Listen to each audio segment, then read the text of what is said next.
So welcome, my friend, to video number 3 here in my Delta session, all about core training and giving you the basic principles, techniques, and ideas that you need to get this whole core training thing done and taken care of. I'm your host, as always, Matt Schifferly, and today we're addressing core exercises that help you establish better tension control in your abdominals, because ultimately, the ability to work your muscles is not about the exercise you do or even using good technique. It's about how well your brain gets tension in the muscle. And the unfortunate thing for many people is they have trouble doing that with their core muscles. And if you have trouble getting good tension in those muscles, nothing you do will ever work. You'll never find success and build strong, robust abs, regardless of any other variables, because that's always the foundation we're working on. So these exercises are all about building up that tension control in safe and efficient ways. The first exercise I like to do is the basic cat-cow from yoga.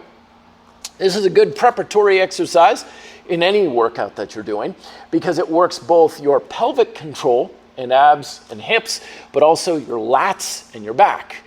And one of the things that makes core training much safer and more effective is good control in your back. So with the cat-cow, what we're doing is when we cow, effectively arching upwards, our shoulders go forward, and I'm clenching my abs as hard as I can to effectively create a pelvic tilt, a posterior pelvic tilt. I'm also tensing up my glutes, and I'm crunching my abs as hard as I can.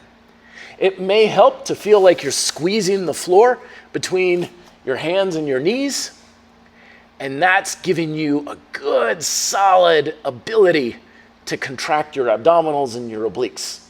And when you go into the the cow position, this is the tricky part, is arching your back, creating an anterior pelvic tilt, kind of like I'm sticking my tailbone back. I'm packing my shoulders down, so I'm using my lats to effectively pull my shoulders down. And the tricky part here is, can you still keep tension in your abs? That's the hard part, because tension control is often a lot more difficult with a muscle in an elongated position. That's why a lot of times we're like, yeah, I can keep tension in my bicep, but as soon as my arm goes straight, people just, bleh, it turns right off. So that's why we want to practice contracting the muscle elongated. So when we're cat-cowing, good tension in the abs, glutes, a little bit in my back. Then when I arch down, I'm still keeping a little tension in my abs. Even if it's just a little bit there, it's still worthwhile. That's going to make all of your core training a lot more effective for the rest of your life. And people may say, well, how do I know if it's engaged? You feel it. Tension is something you can feel. You may have a little bit there to the degree where you don't really feel it, but just trying to keep more tension in the muscle will do its job. Remember, your nervous system gets trained by trying. Training is trying. You're like, I can't quite do it. I don't feel like I'm doing it. You just keep trying over and over and over again until eventually you get better at it. The second exercise that can work well is the dead bug. You may find that you get better tension control in some exercises than others, so go with which ones, for now, feel they're giving you the strongest feedback. And the dead bug is where you're laying on your back, knees are about 90 degrees, forearm is placed here. Some people place their hands, some people place their upper arms, whichever is comfortable for you. But what I'm doing here is I'm pulling my legs up towards my torso, again, getting that pelvic tilt, and I'm pushing with my arms as well. So I'm creating an isometric force as hard as I can. Holding for time, probably about 10 seconds or so, and then you can release.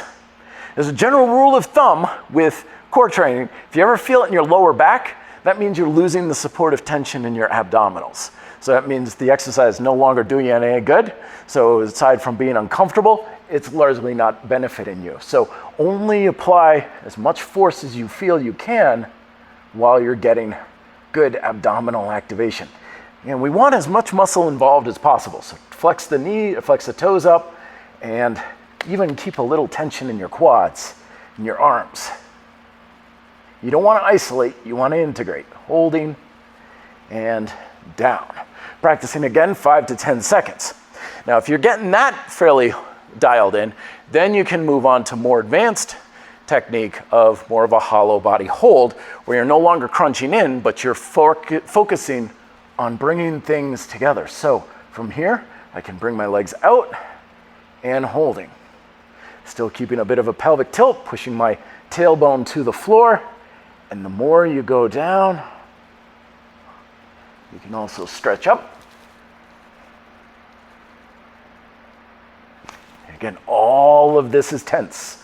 All of this is working. Again, 5 to 10 seconds. That in of itself is a good transition into core training. But again, you don't want to be like, can I hold it for 20 minutes or anything? 20, 30 seconds max. If you can do something for more than 20 or 30 seconds, time to move on to something with some more intensity to it. But you want to make sure that you are emphasizing control and breath as well.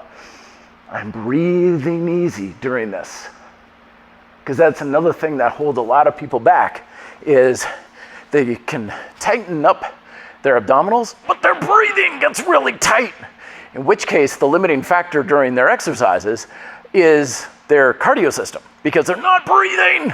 So you want to also practice the coordination of tensing your abs really hard, but leaving your diaphragm relaxed enough.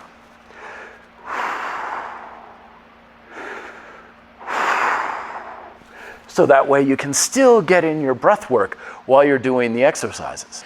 These preparatory exercises can be great on their own for core training, especially if you feel like you have trouble engaging your abdominals are weak, or if you just want something to kind of loosen up your midsection, especially like a cat-cow, is a good lumbar stretching movement exercise if you've been sitting for a while. They're good for warm-ups, for any workouts that you're about to do, but they're also a really good way to just kind of get things engaged. And if you find something like the hollow body hold is really working the abs pretty good, that alone is more than enough for your core training for the time being. But if you want to go beyond these preparatory exercises, I'll see you in the next video where I discuss my favorite high intensity, very effective core and abdominal strengthening exercises. See you there. Be fit and live free.